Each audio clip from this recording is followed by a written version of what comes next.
Thank you for joining us for today's conversation. My name is Melissa Russ. I'm the Communications Director for Food System 6. I'm going to kick us off in today's conversation and then hand it over to our amazing group of panelists to lead us in some conversation. We're going to cover a couple of different topics over the next hour. This webinar, first off, is designed to give you some context and examples of the kinds of programmatic support that FS6 provides to our entrepreneurs in our core business accelerator program, with a focus, of course, today on health and well-being.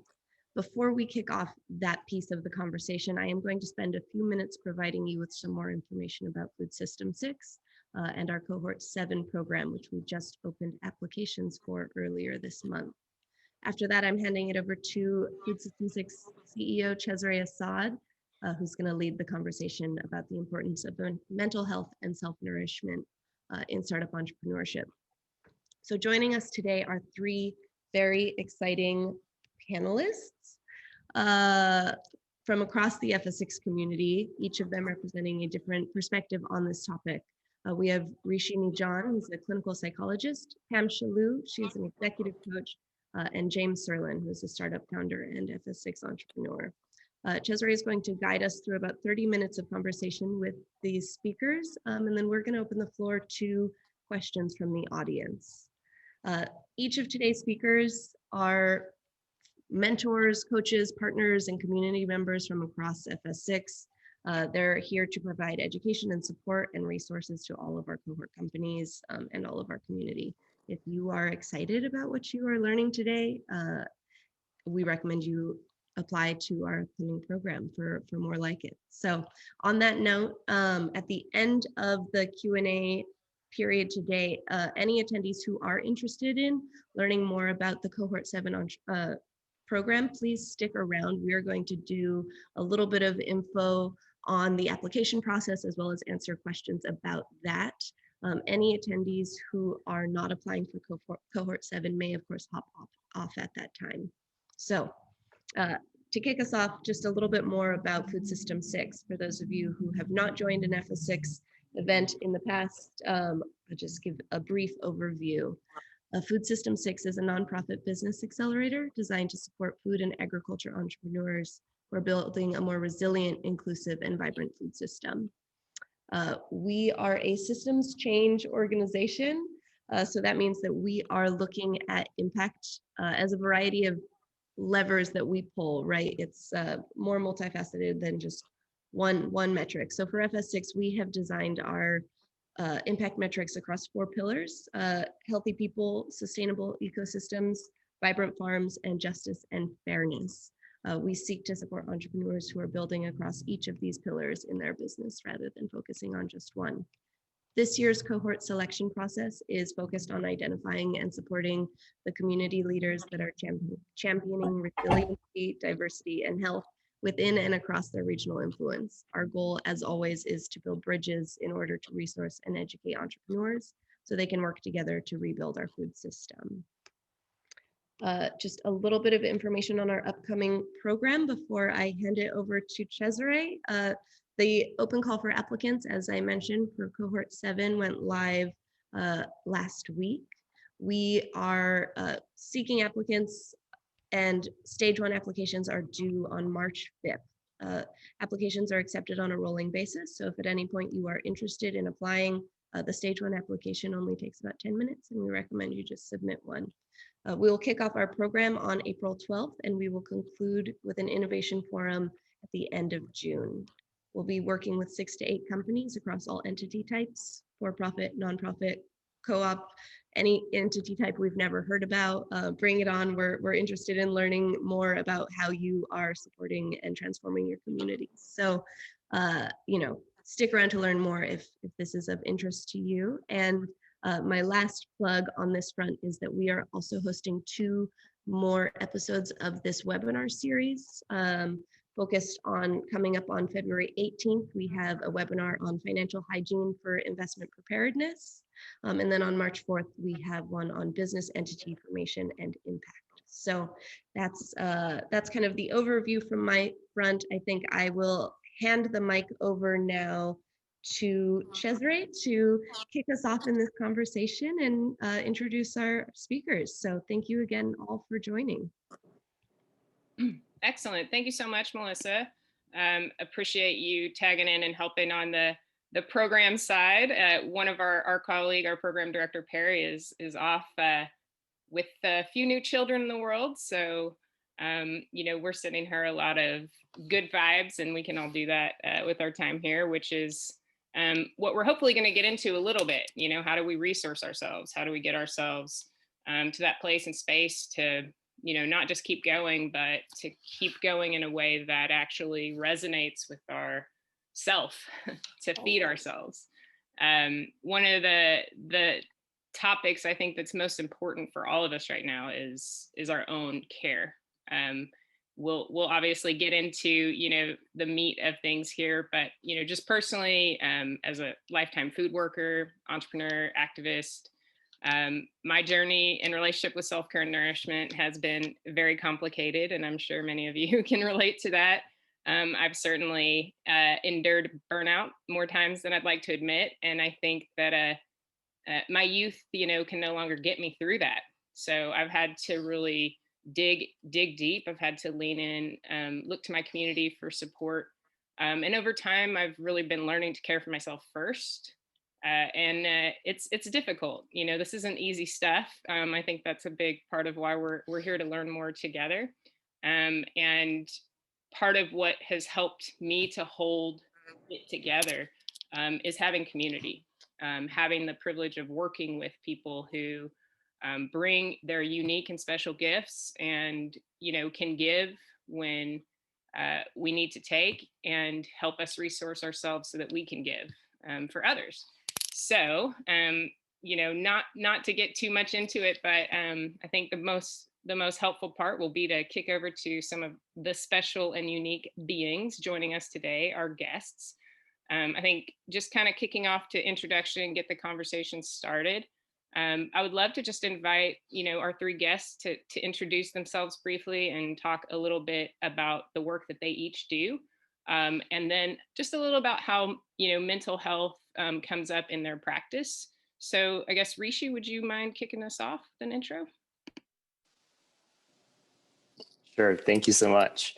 So hello, everybody. My name is Rishi Najan. I'm a licensed mental health clinician here in the state of California. I'm an LMFT, and I've been practicing psychotherapy for about 10 years. I currently work for a hospital system here in California called Kaiser Permanente. I work out of our Oakland hospital in outpatient adult psychiatry. And I think in terms of like your second question, just like how to think about like mental health care in my work, just working for a very large healthcare provider, there's a lot of conversations about how like mental health shows up in healthcare. And I really find there to be a lot of issues with like healthcare and mental health care being two separate entities. And it's really not. It's all just healthcare. This idea that our mental health is some separate entity and is not related to our overall well-being is false, and it leads to a lot of stigma. Our mental health is the foundation and fundamentally intrinsic in your physical, emotional, spiritual health. It's an essential component, and we can't separate the two. And what I have found is that this sort of separation of having healthcare and mental health care, it sort of feeds into this stigma that if you need mental health support, it's because you're doing something wrong. Like you're not coping, you're not handling it, you're not doing well enough, right? There's some sort of inherent problem in your character. It's kind of considered this weakness to seek out mental health support. And that really prevents folks who could really benefit from care from not reaching out until they're at a point of crisis. You don't have to reach a breaking point to justify seeking out support for your emotional and behavioral health. And I'm really hoping to kind of lower that divide, because one thing that we've learned in medicine is that preventative medicine is optimal, and the same is true for mental health. We don't need you to wait until you're at crisis to get support, and really trying to move the conversation along to remind folks that it's all healthcare. It's not separate.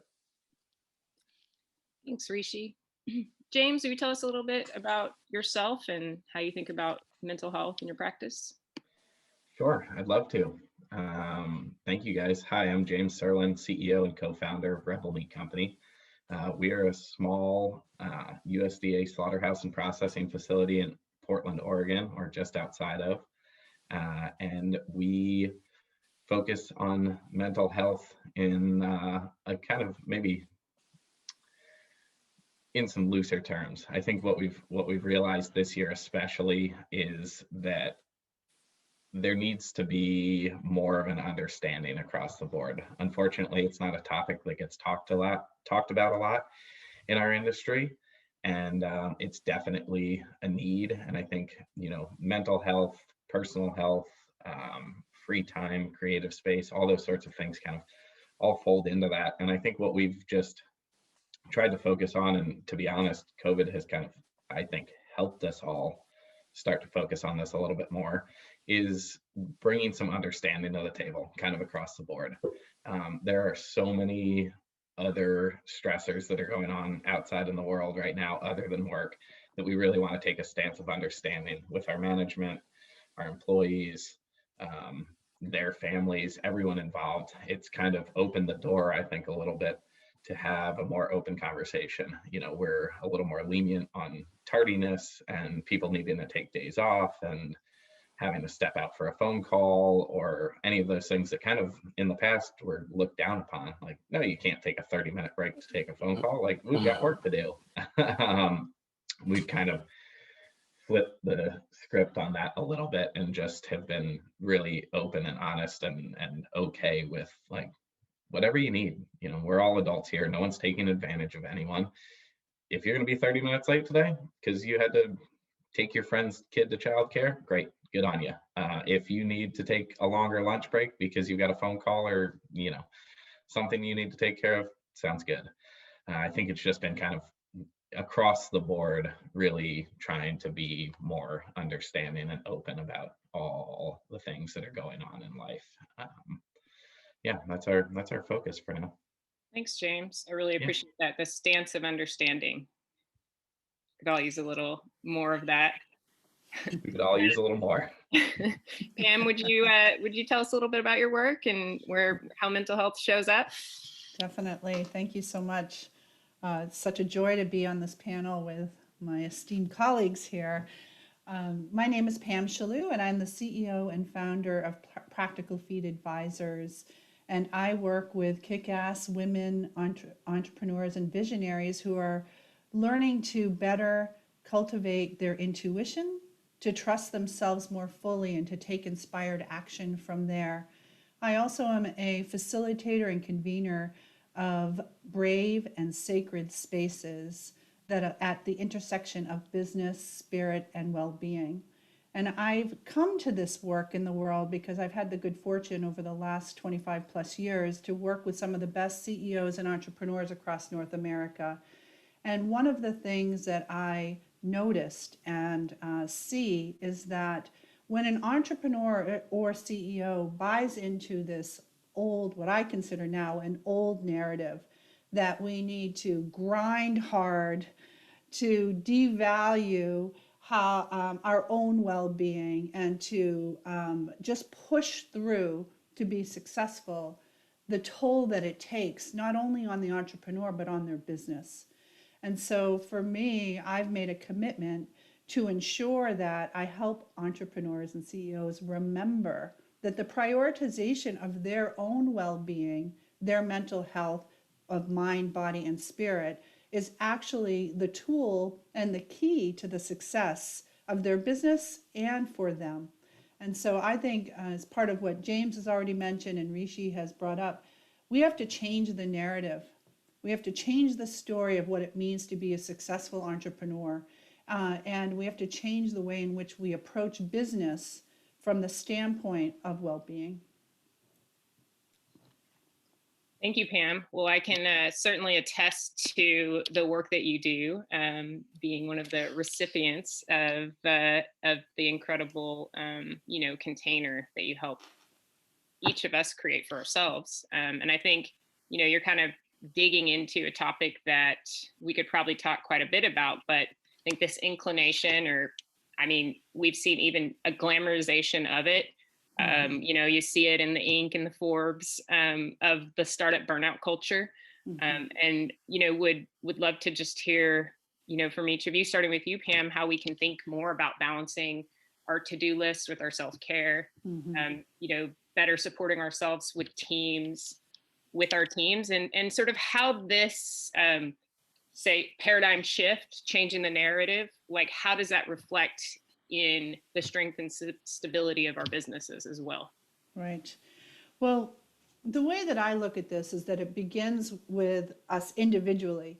So we have to start with prioritizing this work for ourselves and recognizing, it's an old adage, but when we put the oxygen mask on ourselves first, we're able to sustain and to grow better capacities and resiliency within ourselves that can then be imbued into our teams and into the culture of our business.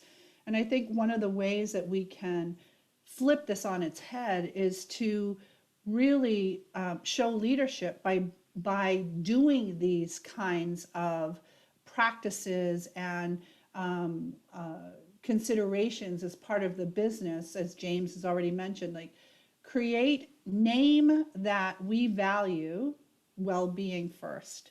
And that means not only for ourselves and our teams, but for our customers, for our supply chain, for all the ways in which we work in the world. So prioritize that value. And every time an old story of I've got to push through, I have to at all costs do this shows up, create an accountability system that says no to that, and bump right up against it and take an action that shows a different way. I'll kind of jump in here. Thanks, Pam, for starting this conversation off. I 100% agree with you, and I think, you know, it's wonderful that there are folks like yourself out there that are helping us founders focus on these sorts of things, because pretty much everything I'm going to talk about today, I'm still telling myself, as well as everyone else on this call, that, you know, we're still not great at it, but we're heading in the right direction, I think. You know, it's very unfortunate that this culture has been created, and it's not only a startup thing, it's every small business. It's a mom and pop business. We put in place a succession plan with the previous owners of the slaughterhouse, and it would have been Chris's 41st year running the floor, and you could tell she's been walking around on concrete for the last 41 years. Self-care, not high on the list, unfortunately.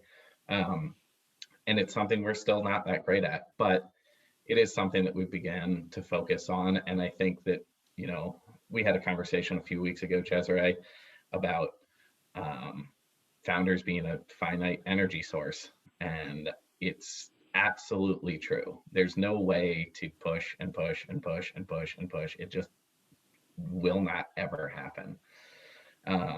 And it does. It really starts from the top, and it's something that myself and my business partner are, you know, working on in many different ways, but really just trying to a little bit bring that to light, and once again, like, bring that understanding that it is okay to focus on yourself. You know, let's not, you know, let's work to live, not live to work. We'll see if we get there. But yeah, I think that it is just kind of the unfortunate truth. And to, you know, to be honest, it takes surrounding yourself with the right, you know, community. It takes finding, you know, if you're looking for raising capital, it takes finding the right investors who understand that as well. Obviously, when you first start a business out, you have no money, you work all the time. It's kind of just the fact of the matter. And then you kind of get to a point, maybe a few years in, where you can start to focus on these sorts of things. And this is where I feel like you start to turn a leaf from being a startup into a real business, and having some focus on things outside your tunnel vision in the business, and take the time to prioritize those sorts of things. And it really does seem as though you take that step in making sure that the business is going to be successful because you and your business partner and your managers and whoever else can be successful at their job. And yeah, that's our goal for this year, at least. That being said, we've got about 10,000 projects going on right now, and we're all working a ton. And I'm not gonna lie, I almost was late for this meeting because I was at the plant and realized what time it was and jumped in the car and ran to the farm. It just is what it is, but we're trying. I think you touched, James, and on, kind of a bigger shift, and Pam, you've brought it up quite a bit, but just this like real shift from, an extraction mindset, right, to, a real shift to values and aligning, with this intrinsic gauge, this intrinsic meter that, half the time is yelling at us to like stop and do something different. And we've gotten really good within this sort of extractive way of being, of quieting our being, of really centering on our ability to do so well as humans. We can do a lot, but this kind of, I think, this rework that, we really are human beings and we need to center more around that.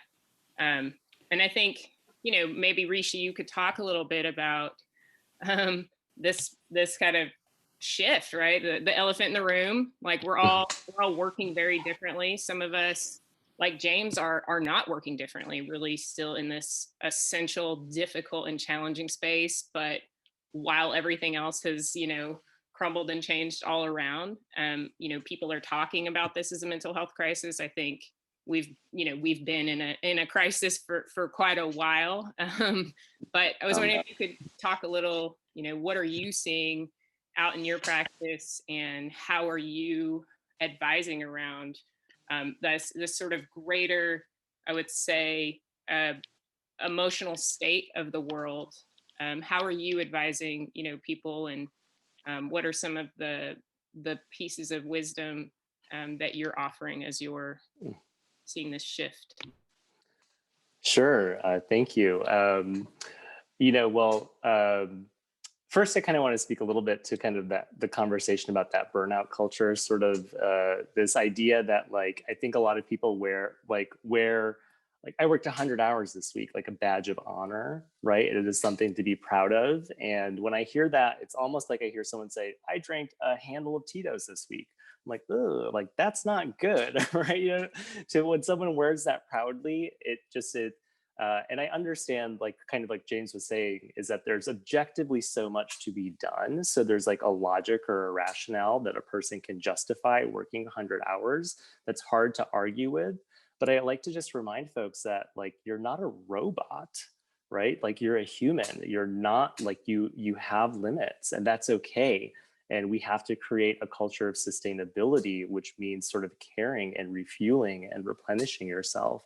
And we just have all of these sort of larger beliefs and messages that direct us away from that. In terms of just like this larger picture of COVID and the current mental health, I think it's important to remember that we as individuals have had to make radical adjustments in response to radical shifts in economic, political, and social structures. Everything has changed. COVID is a pervasive stressor, meaning that it shows up in every single one of your life domains. So from your day-to-day, every space that you occupy has some variant of a COVID stress present in it. And it's not just occupational. Yes, our occupational domain has been radically changed. Work life is drastically different than it was once before, but it's also your family life, your social life, your recreation, your education, your community, spirituality, even your personal domain, your relationship with yourself has been impacted. Maybe we have too much time alone, or maybe not enough time alone, depending on the specifics of your quarantining situation. And the pervasive stressors, they just put a tremendous amount of strain on any individual. And COVID is a pervasive stressor that is chronic. It's prolonged. And so as a result, we are seeing an increase in anxiety, depression, focus impairment, insomnia. All of these numbers are going up. But one of the areas where I see this distress being amplified is a lot of folks are personally taking responsibility for the challenges that they're experiencing. They're blaming themselves because they're having a hard time, and they're not taking into account this disaster that we're steeping in 24/7.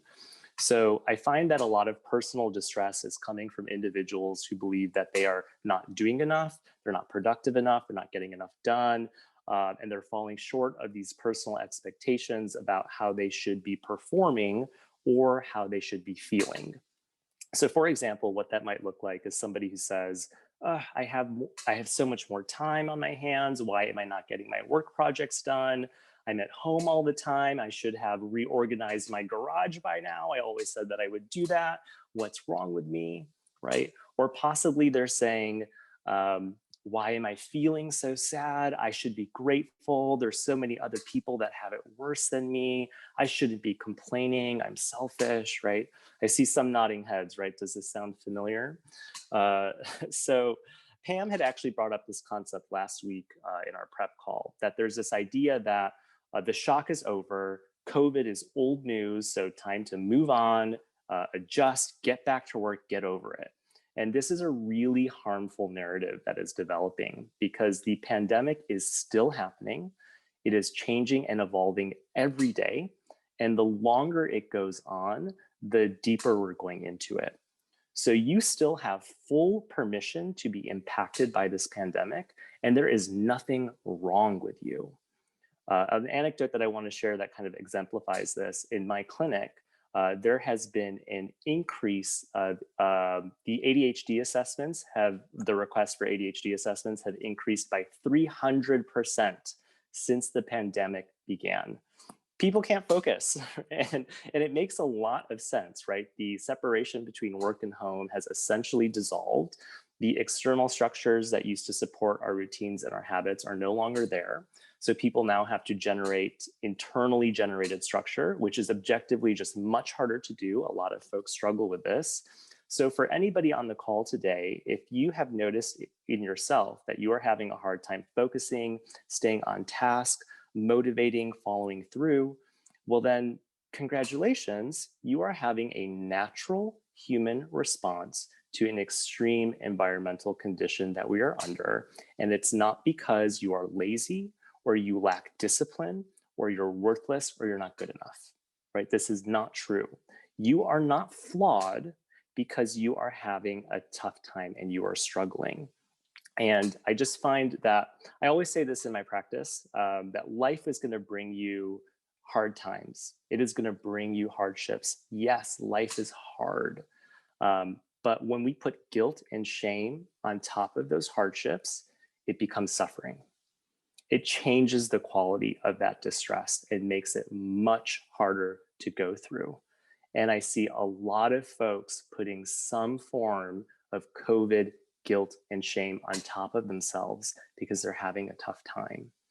And so part of my work is right now really trying to remind folks to be compassionate for yourself, to recognize that you are not flawed because you're struggling or you're having a heavy emotion. And I think the first step to opening new doors on how to be is to meet yourself with this type of compassion and understanding. And game and guilt and shame is a really sneaky sort of entity. And I find that most people are carrying some level of this, even if they're not consciously aware. They're blaming themselves because they're having a tough time or aren't performing the way that they once did. Thank you, Rishi. I want to keep, I think I'll just kind of keep us on this topic that you've so eloquently got the motor running around, which is like, you just kind of laid out, it's like there's already stigma around kind of mental health care and wellness in some ways. And now there's this like added stigma around the like just bootstrap and go through this like global epidemic that we're now in. And I would love to just kind of a conversation between, all three of you, just this question of what are the ways in which, we can really facilitate a paradigm shift, I would say, first and foremost within ourselves. And then, you know, how do we really start to make this movement on a broader scale? What are, you know, some of your thoughts and just things you've been seeing or want to share? I'll jump in there and just, I just want to just take a moment to reflect upon what Rishi just shared with us. And I don't know about the rest of you, but just hearing the permissioning that we're okay in spite of and because of the ways we are being in this time of a pandemic, it just brought tears to my to my ears, to my ears and my eyes, from my eyes to my ears. But so with that, I just want us to, for a moment, to just feel all the feelings, because that is part of building the resiliency that we so need in times like these, and as entrepreneurs and people running businesses. And one of the ways that I think that we need to really throw this on its head, to break down the barriers and the stigmas that are around mental health, is to think about the stories that we have internalized and find the ways to reject them. So stories that soft skills, oh, if we nurture ourselves, that's a soft skill. Being versus doing is a soft skill. Prioritizing well-being for ourselves and others is soft. Well, that's not true. It is fundamentally a lie. It is courageous and brave to stand in fullness and clarity that we must take care of ourselves first so that we can do this work in the world. It is the only way to do it in a sustainable way, and that creates the conditions for others to do it as well. So I'm all about, I love language and communication. I'm all about shifting the story and the internalization that we have taken for granted. Absolutely. I think that's the first sort of like place to start, is to the awareness of the sort of those false beliefs that we have internalized. And they've come from a lot of oppressive sort of capitalist system beliefs that say that your worth is only dependent on what you can produce or what you can consume. And if you cannot produce or you cannot consume, then you have lost your worth. And this is fundamentally untrue, right? And we and so understandably right now we're not able to produce, consume in the degree that we were, and people are feeling worthless and not knowing why. And it comes from these internalized beliefs about what defines your worth and value. So the first place is to start rejecting that and to build language around it. Yeah, I think it's something that, you know, especially in food service, production, farming, all these very hands-on, tangible, task-related jobs, we do expect a certain level of productivity. We do expect a certain level of drive and work ethic on a day-to-day basis. But I think, you know, even not internalizing it, even just being able to have the conversation about what's going on in the plant, you know, with our employees, with our, you know, management staff, those sorts of things. I think just once again, like I talked about earlier, the understanding aspect of it, and really taking the time as a business owner to think about how the most productive way is to talk to your staff about it. You know, I think everyone kind of reacts to these things differently. We have a great crew. It's a small team, but we're rapidly growing as we continue down this path. And you know, there's some folks that we have less of a relationship with that are maybe new to the team, and them just in the simple fact of, you know, seeing myself or Ben or some of our other management taking time for themselves, taking a little bit of personal time, you know, needing to take a longer break or something like that, it just gives them that okay. And it's kind of, I feel like it kind of circles back to, you know, allowing yourself to say, this is okay, I'm not screwing up. It's really, really, really difficult out there these days. And yes, of course, am I happy that we have a successful business right now? Sure.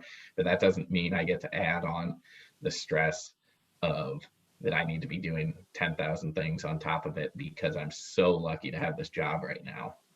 It's just, it is what it is, and I hate that term a little bit, but it really is right now.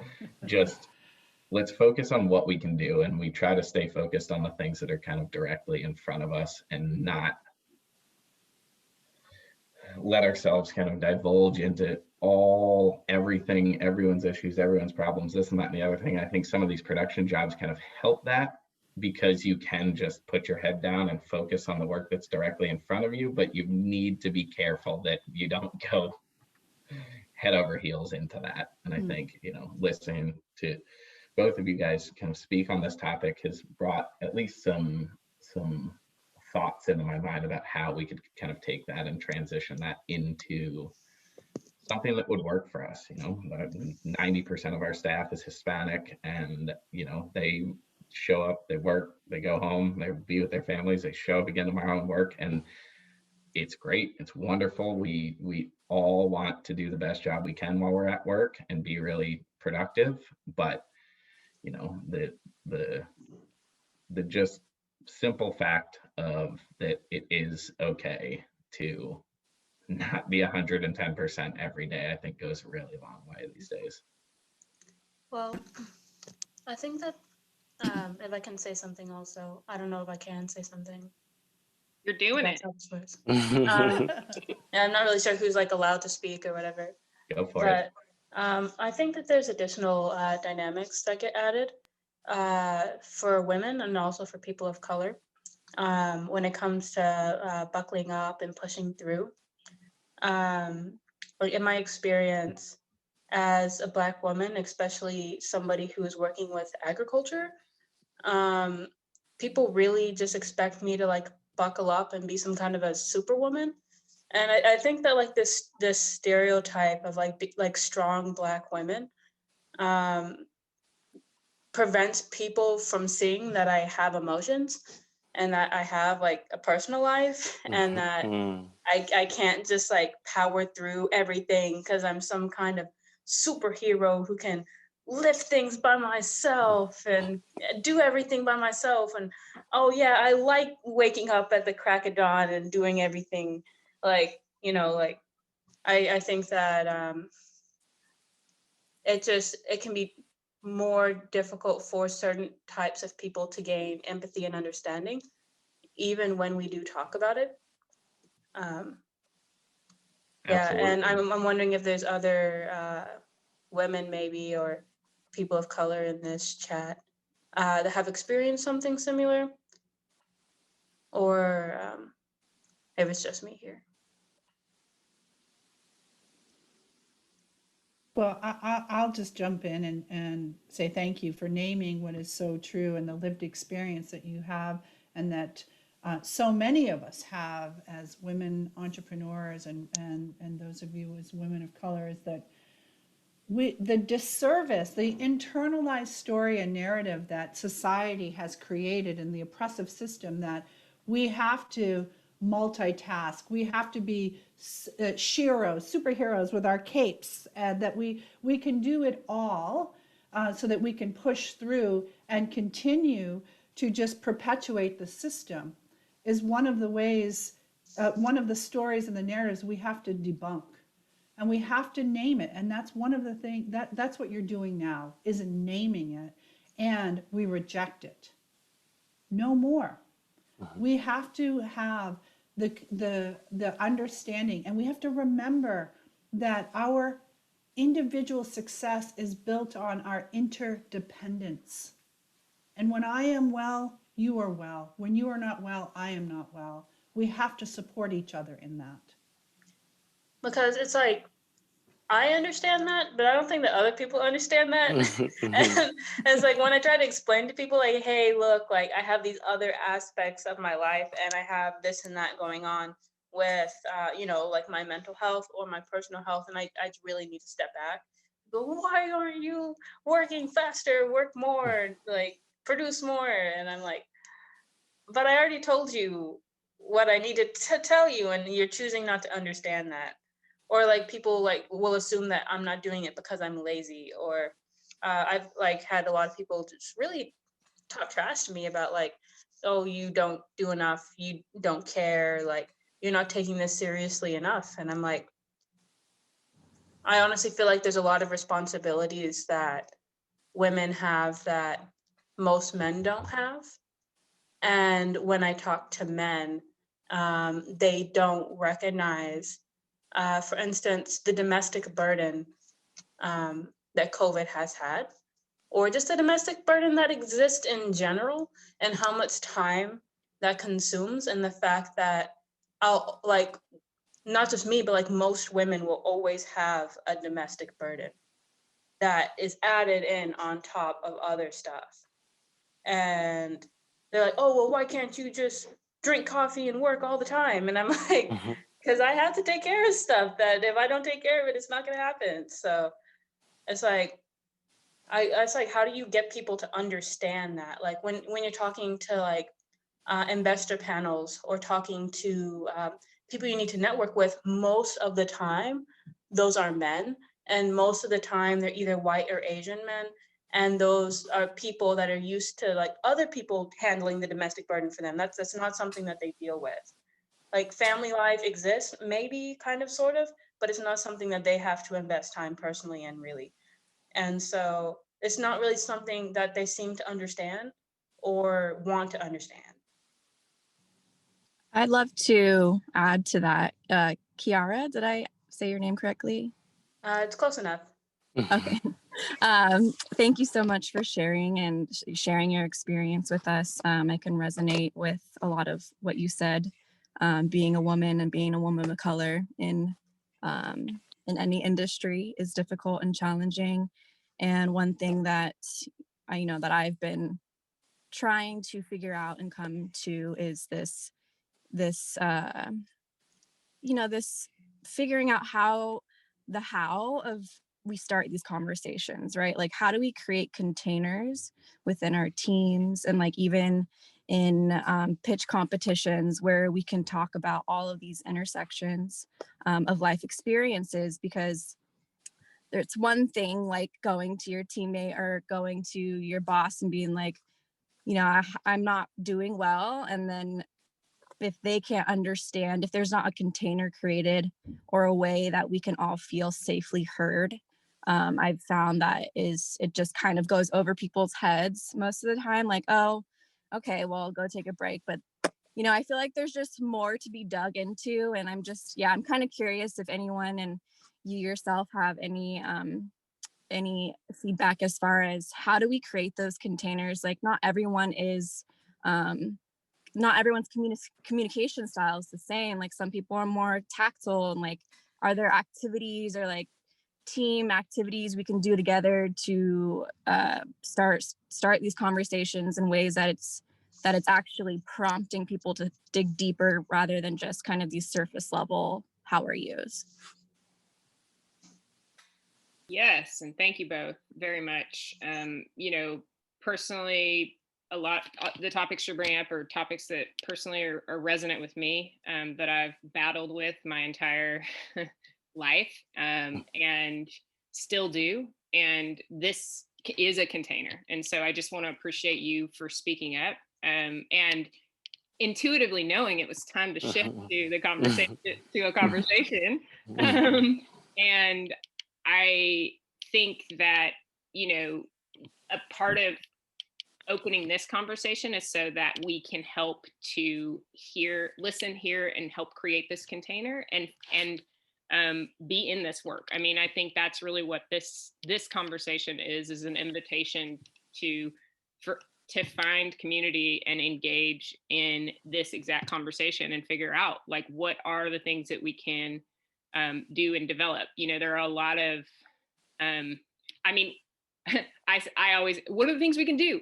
How are the ways we can be in more consistent conversation with one another, so that we can have this container that allows for all of our voices to be shared and heard and then responded to with one another. So I think for us, this conversation is about hearing from you all. How can we help keep this container? There's other programming that's related, and I know I'm going to invite Pam to talk a little bit about the work with Social Venture Institute, because that's been an incredible container for these conversations, and in a space with, you know, women identifying folks. And I also want to, you know, kind of pass off and hear a little bit from any of our speakers, and also open up if anyone would like to make any, you know, additional thoughts, provide any additional comments. We even have a little poll that we're going to put up that will just kind of help us to take these parts and pieces and bring it into another longer conversation. But honestly, would love to just put it out there if anybody else has thoughts or comments that you'd like to engage in at this time, knowing we have a limited time left, but we will follow up on this. Well, I just want to also thank both of the participants who have came forward to just bring this topic to light here, because, and this is exactly what this conversation is about, right? It's hearing from multiple voices and recognizing that disparity is real, inequity is real, and not all of us have the same luxuries of how we are perceived, and there's a lot of additional burden placed, especially on women and women of color, in terms of their expectations, and kind of as one of the speakers was saying, I don't have the same permission to have a sick day, because I also get that there's racial implicit bias is real, right? That I'm also maybe seen as lazy or not doing my part, and this is so tough to work through. And I'm finding that part of the challenge is that we don't have a good body of work to lean on. We don't have a lot of previous examples, a roadmap to guide us as eloquently through these conversations, because these are new. I mean, they're old conversations in the fact that for POC, you've been having them for a long time, but the fact that they are now a part of the more just above ground narrative, and we're having these conversations in real time, these are new conversations. We didn't have permission before to speak to this way, and to go to our leadership and say, how are you going to accommodate these inequities and disparities in gender and racial spheres? And so we're kind of building the ship as we're sailing it. That's right. And that it can be challenging. So I wish that I had the perfect sort of answer, but it's being developed. And I think what we've just done today, and even just naming it and bringing awareness and reminding folks that we have to think about these things, and it's crucial moving forward, is a part of how we will be building those containers. Mm-hmm. I thank you, Rishi. I would add to that, Cesare mentioned this, but I have been producing an event called the Social Venture Institute for the last 18 plus years. And over the last 4 years, we created the model for women entrepreneurs, women identified entrepreneurs. And the next one is coming up April 28th through 30th online virtually. And I'm happy to send you more information. But the whole purpose of that event is to create the safe or brave space and container to be in this kind of conversation as women identified entrepreneurs and business leaders, so that we can collectively go out and create the new story, and we can collectively support each other, because we have to do this together. And whenever we get down a bit of a rabbit hole of this is all me and I have to do this myself, we lose the energy and the propensity for moving this forward with all of the support that is available to us when we are brave enough to ask for it, and that when we have the courage to step into a place and a space that allows for it. But it is our work together that is going to change the story and to change those conditions. Thank you so much, Pam. Well, I think suffice to say, there's a lot more to dig into, and thank you all for joining us to scratch the surface and dig in a little bit. I'm going to ask Pam to just kind of help bring this little conversation to a pause, because we will just share for the last few minutes a little bit about the actual accelerator program itself. And so, Pam, would you mind? Absolutely. So part of the work that I do in the world is to provide practical tools and skills to help build capacity and resiliency. So 3 things I want to leave you with, and then 1 practice we can do together. So the good news is there's science-backed strategies to build capacity and resiliency that you can practice.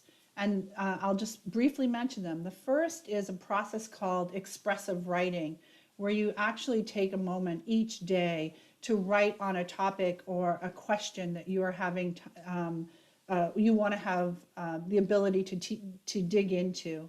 The second, as Rishi mentioned, is practicing self-compassion. Really dig into the nourishment and nurturing of yourself. And the third is practicing forgiveness, cultivating the ability to practice forgiveness. So those are just a few tips. And we're going to end with a box breathing technique, which is something that is something you can do every day, which is a simple act of taking, we can do this together, is to take in a breath for 4 seconds, hold it for 4 seconds, release it for 4 seconds, and then breathe in again for 4 seconds.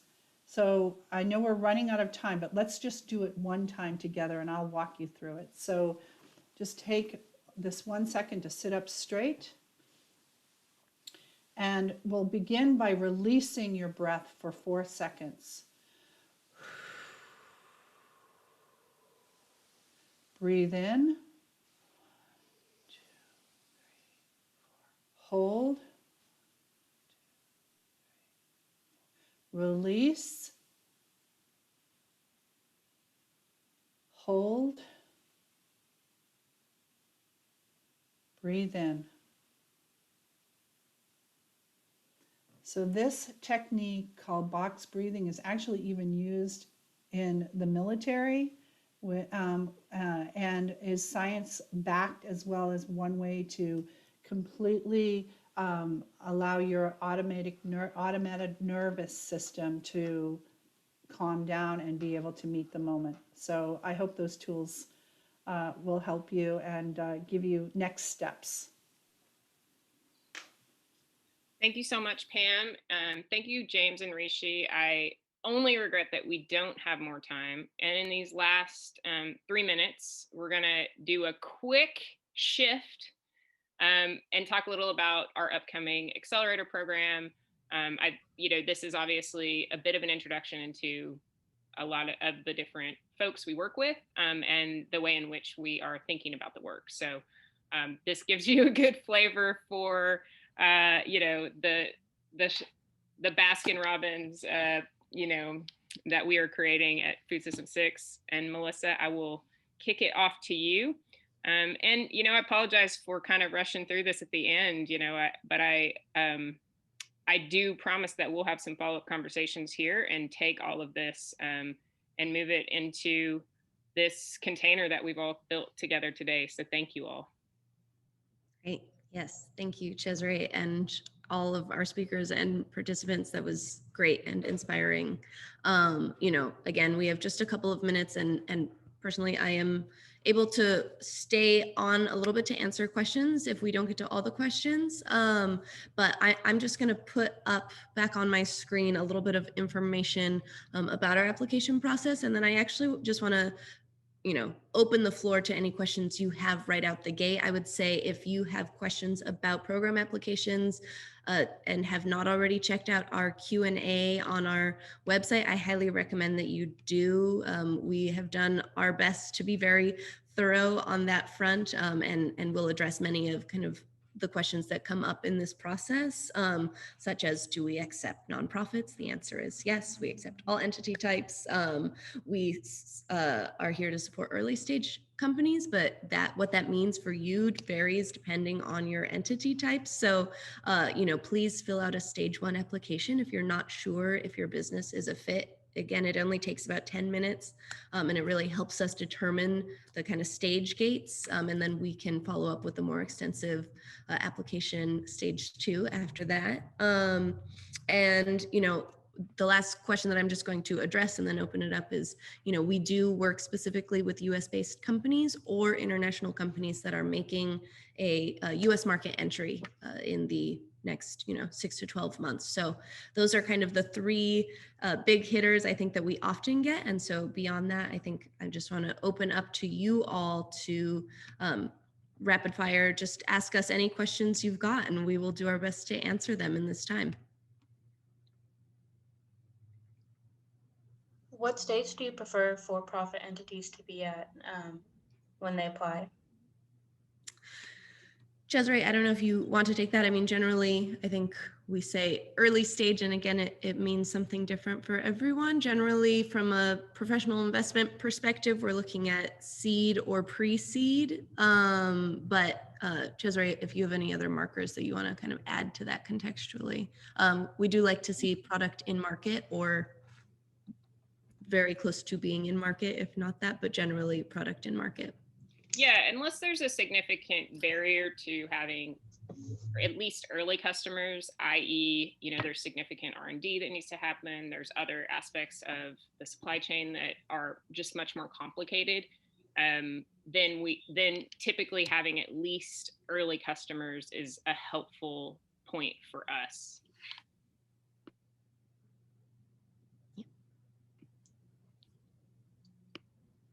If you're making product iterations, does that still count? Like if you had like sales of the early version of your product and now you're like working on another iteration of it, like would that still kind of count? Yeah, I mean, you know, it's really one of the things that we're looking at is like, can we help you based on where you're at? So I think that little nuance in terms of the right stage is kind of looking at where you're actually at in your development and if we think we can tangibly help you. So to answer that, I would say submit an application, and that will give us that will help us just dig into it and look and see how much we understand of what you're working on and if we might be the best suited sort of based on the milestone you're trying to address at this particular moment. Thanks. Mm-hmm. And again, I do know we are now at 11 o'clock, but I am able to stay on for a few minutes to answer any additional questions. So feel free to hop off if you need to or keep them coming. I can stay on as well if there are any specific questions related towards being in the program, since I just finished up the cohort this past year. It was quite a great program, and more than happy to answer any questions if anyone has any specifically to that. Thanks, James. Yeah, he was one of our cohort 5 portfolio companies. So.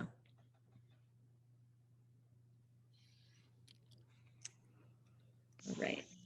Which aspect of the program did you find to be the most beneficial whenever you went through it?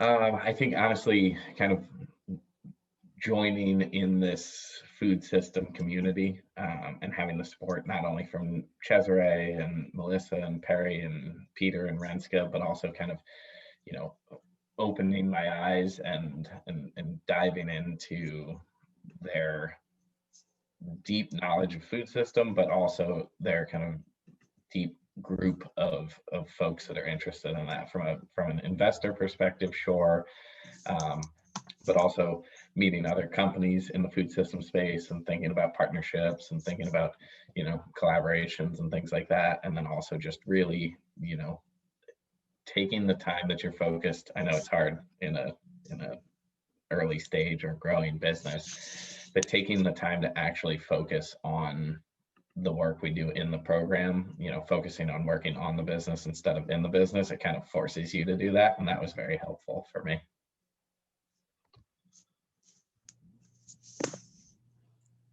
Great. Thank you, James. What kind of things are covered in the accelerator? So how, I guess it's, scale up readiness and operations and all those kind of things, but I'd like to know a little bit more about the sections, if I may.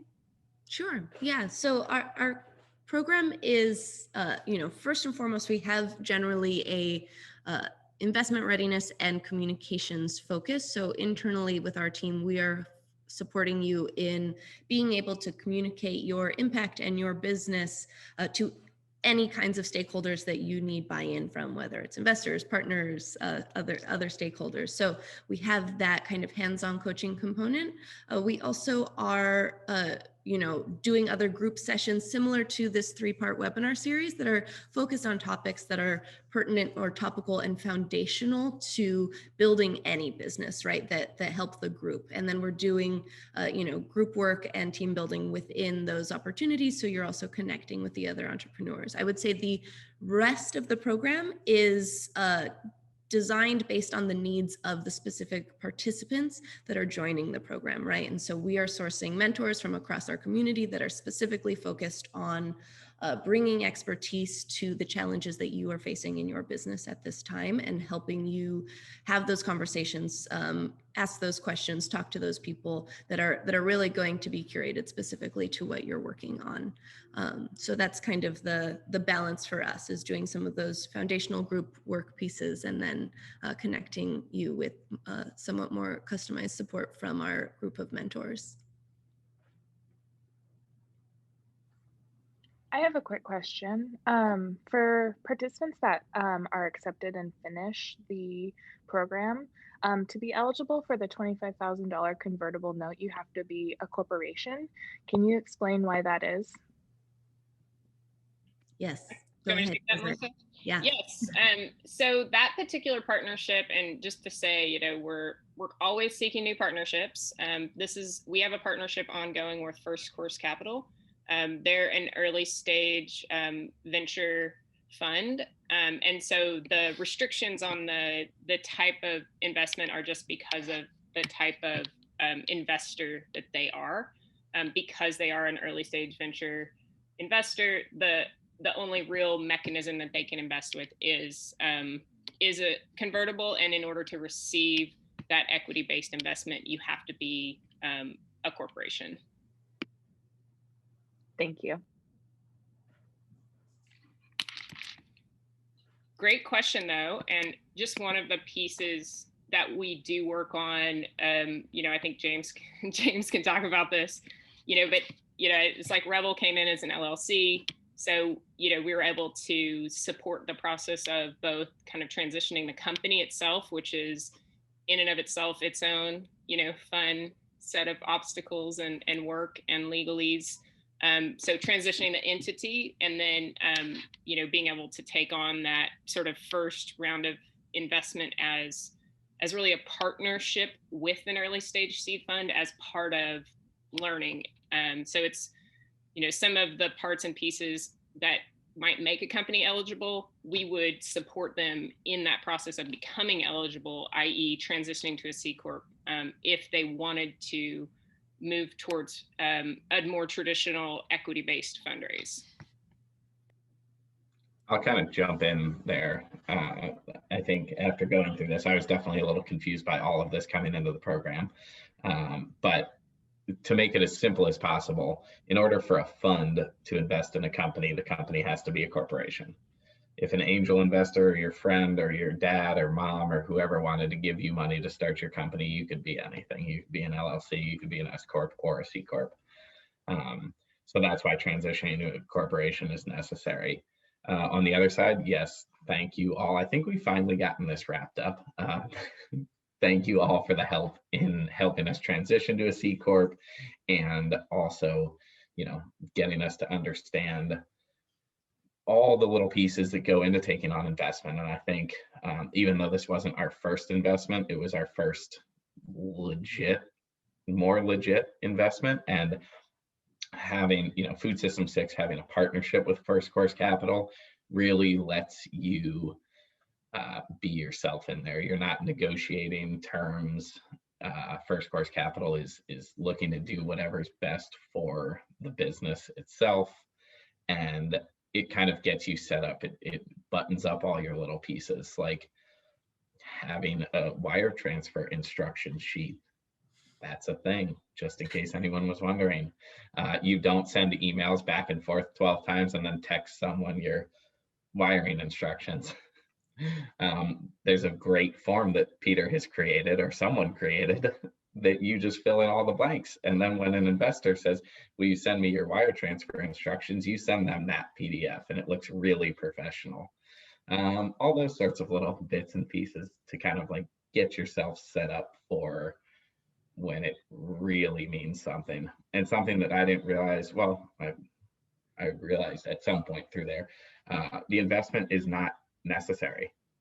First course capital and food system 6, you can go through the program. If you don't want the 25K for that safe, you don't have to take it. They're still here for support and follow along support and all those sorts of things. But let's not get ourselves people who doesn't want $25,000.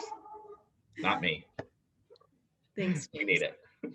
Thank you, James. And, you know, I want to add too to that, that if you are curious about exploring more about business entity types and what that means for investment, we do have a webinar, the third in this series coming up, that is specifically exploring that topic with an FS6 company that is actually a cooperatively owned company, talking to an investor and a lawyer about what that means for them as they take on investment. So that should be an interesting conversation. And if this is something that you have more questions about, I highly recommend joining. That'll be on March 4th, and you can find that information on our website.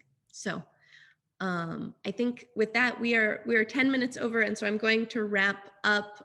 Thank you all for joining us, and for the handful of you that stuck on to the bitter end with us through this Q&A.